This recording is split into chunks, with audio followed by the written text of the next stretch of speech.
Marcelo Pabita.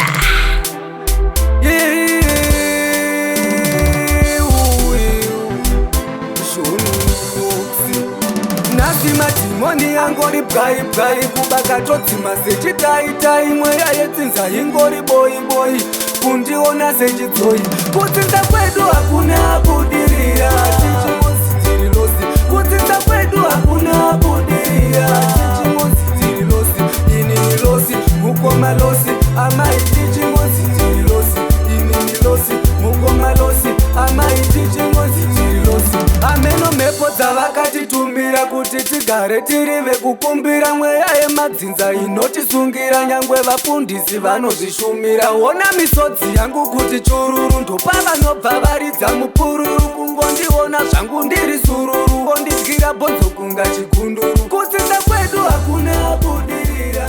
Yo, my name is Sean Wilcox, a Kwarakwadikwandi's cardiologist representing Zim All Stars TV. Yo, big up to International anywhere you there.